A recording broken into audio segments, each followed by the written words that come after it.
Celsius Network has officially filed for bankruptcy. What will this situation, in conjunction with record-breaking CPI numbers due to the crypto market prices? I want to break that down for you. Also, Ripple takes a huge win in the SEC Ripple lawsuit, with the judge calling out the SEC on their hypocrisy, and they cannot hide the Bill Hinman emails. And we're also going to talk about Ripple and a huge partnership they're doing with a payments company, as well as the Bank of International Settlements, highlighting Ripple and XRP as a solution for CBDCs. We're also going to talk about Polygon Matic and a huge partnership with Disney. Let's break it down.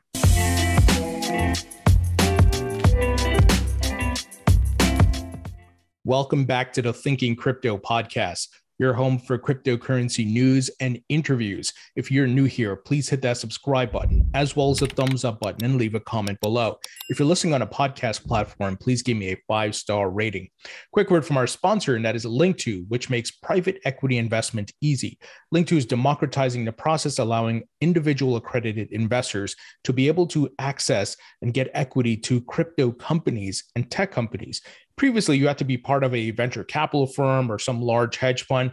Well, you can do it now through Link2, and you can double dip just like the institutional players. What do I mean by double dip? You can buy the tokens, which are native to the blockchains, but also invest in the companies building the infrastructure of the crypto markets. So some of the companies that Link2 includes in their portfolio includes Ripple, BitPay, Uphold, Abra, and many more. So if you'd like to learn more, please visit the link in the description. Now, guys, I got some great interviews coming up for you all. I tweeted it out today. You got to make sure you have the notification bell enabled, and please share my channel with your friends and family. Some of the folks on the list includes Gabor Garbach from Van Eck, who I've interviewed before, Jack McDonald from Polysign, attorney John Deaton, 360 Trader, who's very popular on Twitter in sharing his trading analysis and so forth. Weiss Wynn of XRP Labs, Bill Barhydt of Abra. I got Hester Peirce of the SEC and Caroline Pham of the CFTC. So got a lot of great interviews coming up, guys. Please make sure you're subscribed. You got a notification bell enabled, and please share my channel with your friends. Now, guys, today it was revealed that CPI hit 9.1%. It is bad out there, man. Inflation is killing us. Obviously, the economy is not doing well. We're certainly, I believe, in a recession, despite what the Biden administration may say, how the economy is doing well and yada, yada. But we see the actual fruits of the recession and what's happening with high gas prices and all these things. So it's bad out there. And the TLDR here is that this is affecting asset prices. The Fed is, of course, raising rates. It looks like they may raise a full 100 basis points on the next go around, because they're fighting inflation, and that's hurting asset prices. So this is certainly the macro factor that's affecting all markets, right? Stocks, real estate, and so forth. And we just got to go through that cycle. It's something that has happened before, not to this caliber, of course, but it's something that has happened historically with market cycles playing out. And in the debt-based system that we live in within the United States, and look, even globally, where they're printing money, right? This is a normal thing. You got to have recessions after a major bull market. And while we may not like it, that is just the cycles we live in. And recessions could be also known as bear markets, where asset prices don't perform as well. So we have to wait out that. There's certainly great buying opportunities during this period. I'm personally accumulating stocks and crypto, not financial or investment advice. Do your own research. But I'm going to wait through the bear market and wait for the bull market again. Now, the other aspect of this, guys, is literally about an hour ago, Celsius Network tweeted out that they have filed voluntary petitions for Chapter 11 protection and announced that the company initiated a financial restructuring, AKA they have filed for bankruptcy. This was something people were highlighting, and we've been talking about, right? That they could have some sort of collapse, and this could have a huge negative impact on the price. And right now, though, the market is looking okay. The CPI numbers drop crypto, or at least Bitcoin, below $20,000, but it's back over that. But look, we're not out of the woods yet, right? We got to watch carefully, see where things are going, and let's see where this Chapter 11 from the folks at Celsius Network leads us. I really feel bad for Alex Mashinsky, I've interviewed him multiple times on the channel. I respect him as an entrepreneur, but clearly they didn't do things right here, right? And you got to call it what it is. And I don't know where he is and what they're going to do and how they're going to move forward. Maybe it's best that they get acquired by a BlockFi or a Nexo and move on and run the business properly. Here's a quote from Alex Mashinsky. "This is the right decision for our community and company."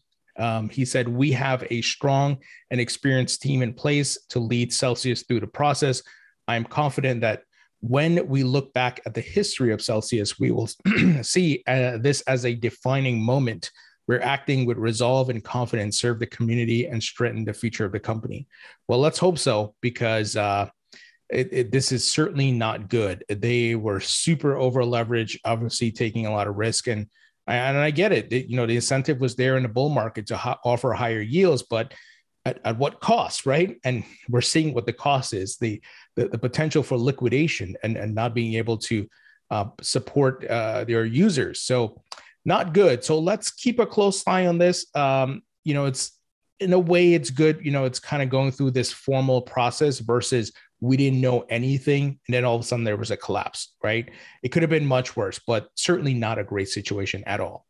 Now, let's talk about some SEC Ripple news. And I know many of you probably saw this, but man, Judge Sarah Netburn laid a smackdown on the SEC. Let me give you the details. Judge Netburn denies the SEC's attorney-client privilege claims. Here's a quote: "The predominant purpose of the communications was not to provide legal advice. The documents must be produced." So this is in reference to Bill Hinman's communications. James K. Filan said that decision is what Black's Law Dictionary defines as a body slam. And here's what attorney John Deaton had to say. "Judge Netburn has been exceptionally patient and professional during this case, but even she has had enough of the SEC nonsense." She writes, "The question is made unnecessarily complicated by the SEC's litigation tactics. The SEC has distanced itself from the speech," talking about Bill Hinman's speech, "to avoid discovery and sought to preclude Hinman's deposition on the grounds that whatever he said in the speech, it had nothing to do with the SEC's position. The hypocrisy is arguing to the court on the one hand that the speech is not relevant to the market's understanding of how or whether the SEC will regulate cryptocurrency, and on the other hand, that Hinman sought and obtained legal advice from the SEC counsel in drafting his speech, suggests that the SEC is adopting its litigation positions to further its desired goal and not out of a faithful allegiance to the law." A lot of people, I've seen some comments say that I'm a conspiracy theorist for talking about this SEC lawsuit, about the corruption, but it is clear as day. We're seeing facts, and that is Hinman had huge connections to Simpson Thatcher, which is part of the Ethereum Alliance. He gives Ethereum alone, we're not talking about Bitcoin now, but out of the altcoins, Ethereum the free pass. Why? And we see all the connections. He was even warned not to meet with certain people by the ethics folks at the SEC, but he didn't care, and he still did it, guys. And we see the SEC trying to have it both ways. In one case, they may argue, "Hey, this speech is how we regulate the market." And then in the Ripple case, they're trying to say, no, wait a minute. Don't listen to Hinman. He's a drunk uncle, the crazy guy. Don't listen to him. But we know a lot of people at the SEC saw that speech and they reviewed it. And the judge is seeing through this hypocrisy and nonsense. She even used the word hypocrisy in her letter and response, guys. So this is amazing. John Deaton continues. He says, "Judge Netburn commented that the SEC lawyers have shown a lack of faithful allegiance to the law, but it is so much worse than that. SEC lawyers are making up the law in order to satisfy Gary Gensler's political desire to regulate a new evolving asset class." John's hitting the nail on the head here. Attorney Jeremy Hogan said, "This was not even a nuanced opinion. Judge Netburn tore apart every SEC argument for attorney-client privilege for the Hinman emails. that starts the 14-day clock for an appeal to Judge Torres. And if her recent orders are any precedent, things will move relatively fast. So we know the SEC, what they're going to try to do is appeal, obviously, to Judge Torres, but we've seen Judge Torres is not taking any of that BS as well. And we know Goldman, Gary Gensler, and the SEC are going to try to delay. And they've been trying to, that's the one big, tool they have in their arsenal, is just the delay, right? They try to make it go as long as possible so that companies can fold, because there's a lot of money these companies have to spend on legal fees. So it's great to see that the judge and these folks are recognizing the bullshit, the hypocrisy here. And I know some people are going to be like, dude, you talk about this so much, but I mean, I guess folks don't realize this. If Ripple wins this, it's going to set a precedent for the crypto market. And if you're holding Cardano or Polygon Matic or Chainlink and any other altcoin, you want Ripple to win, because why did Ethereum only get the free pass?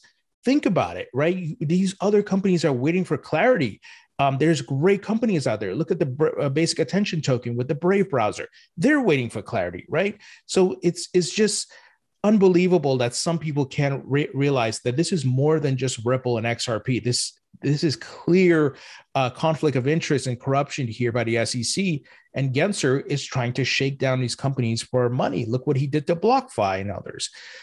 Jeremy Hogan finished here. He said, I expected the big Daubert motions today, and we didn't get to see those yet. I was a little disappointed in that, but I will take this instead.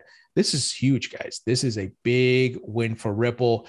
And I love that the judge is checking these SEC clowns who are not even trying to go by the law. They're just trying to swindle their way to a victory. And that's unbelievable for a government agency that's funded by tax dollars, which is supposed to have some level of integrity. It's unbelievable. It really pisses me off when I think about it. And it's like, man, government, my goodness. And I hope the checks and balances come into play here, and members of Congress kick Gary Gensler's ass and put him on the hot seat, or force him to resign, or whatever it is, or they force him to pass clear regulations. So we're going to see how things unfold in the coming weeks. We know Gensler is going to try to delay here, but this is a big win for Ripple. Now, Ripple also tweeted out today, we are excited to build our partnership with Thunes Payments and my goodness, Atijarafa Bank. I can't pronounce that, guys. I apologize. I butchered that. It looks like it's somewhere in the Middle East. Apologies to my Arab friends and those listening in the Middle East. I butchered that. But anyway, extending RippleNet services into Morocco and the greater MENA region. So they continue to expand and do their thing here, guys, for cross-border payments. They don't care about what the hell is happening in the United States. Certainly, they want to win the lawsuit, but they're just building and expanding globally. And even they're getting endorsements from the Bank of International Settlements, the BIS. Here they tweeted out today, we're excited to be shortlisted in the BIS and Bank of Indonesia G20 challenge for our CBDC solution. 90% of central banks are exploring CBDCs, which are central bank digital currencies, and we know their potential to advance financial inclusion and the hurdles to adopting them. And if you're getting endorsed by the Bank of International Settlements, and we've seen the World Economic Forum endorse Ripple and XRP as well, this is pretty cool, guys, and they link to the full article here. So just shows they're on the right path to what they're building, and that is why years ago, I took an investment into XRP, not just XRP. I'm not an XRP maximalist. I'm a crypto maximalist, and I look for projects that will make me money, whether it be in the short term or long term. And certainly XRP is in my long-term hold just because of what they're building and what's happening. But I also hold Bitcoin. I think Bitcoin's going to be hugely successful as a store of value, as digital gold. And we've seen that, right? And I also hold Ethereum. I also own Chainlink and Cardano. So I'm diversified just in case one of these projects don't, or I should say multiple projects don't come to some level of fruition where they're successful. So, but like I said, big things with this case will impact the rest of the market. Now, huge news for Polygon Matic. And I have been adding some Matic to my portfolio in the dip. And they got a huge partnership here with Disney. This is big. So they tweeted out, interrupting the Green Blockchain Summit for some breaking news. We're excited to be the only blockchain chosen to be part of the Disney Accelerator program. This is huge, guys. And to partner with a company like Disney, and you think about all of the content and things that they put out, and the amount of viewers and customers, and you talk about Disney World, Disneyland globally, all these things. This is a huge partnership, and they're going to look to do NFTs and all these cool things. So a big partnership. And this is what you want to see when you're investing in a project. Are they getting real world adoption? Are people, legitimate businesses, partnering with them, right? And clearly they're getting that. Now, NFTs and patents and copyrights, guys, it's a report that came out today that says the U.S. Patent and Trademark Office and the U.S. Copyright Office launched a study on the impact of NFTs on intellectual property rights. So this is going to be big. We see the NFT market is exploding. Different companies and industries are looking to adopt the technology. It's going to go beyond artwork. We know it's going to be for concerts, music, movies. You think about it, any form of entertainment, there's going to be NFTs involved, whether people know about it or they don't know, right? Where things will be given for free or they have to buy, or, there's a secondary market for some of these NFTs and collectibles. It's going to be amazing. But with that comes intellectual property rights. And it's going to be very interesting to see how they're going to regulate this, because look, you could take somebody's work and make it into an NFT and sell it, right? And right now, no one is policing that. So we'll see what happens. But this is something we should certainly be on the lookout for. Finally, and I'm probably going to butcher this name, Hyosung America adds premier cash to cryptocurrency provider Digital Mint to its forthcoming app store. And this is a Bitcoin ATM. So as the leading Bitcoin point of sale provider in the nation, Digital Mint allows customers to buy cryptocurrency instantly at ATM and teller locations across the United States. They've also developed a software API integration that enables retailers to sell Bitcoin through their current point of sale system. Digital Mint, founded in 2014, can be found in finance service centers, convenience stores, grocery chains, gas stations, and retail locations across the country. Here's a quote: "We're thrilled to be the first product on the upcoming Hyosung App Store," said Don Wiper, Chief Operating Officer of Digital Mint. "We're looking forward to working with Hyosung America to make cryptocurrency services easily and safely accessible to their 175,000 deployed ATMs in the United States and beyond." That's big. And I'll say it again. You guys, my OG listeners know I've talked about this. There's folks who are going to say, dude, who the hell is going to buy Bitcoin from an ATM or some store at the local pharmacy?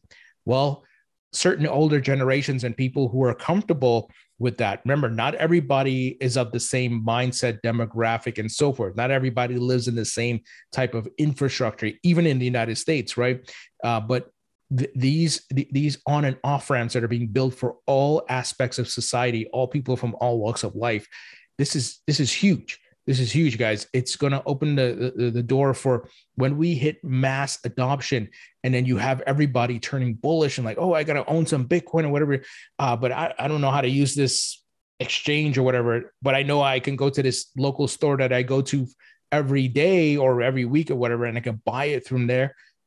That's what's going to happen, guys. So when I see this, it just makes me so bullish. And I'm like, all right, the infrastructure, the market infrastructure is being built for people to come onto this crypto asset class from all walks of life and from all aspects of society. So this is pretty cool. Anyway, guys, that's the news. Let me know what you think. Leave your thoughts and comments below. Hit the thumbs up button, share this video, and I'll talk to you all later.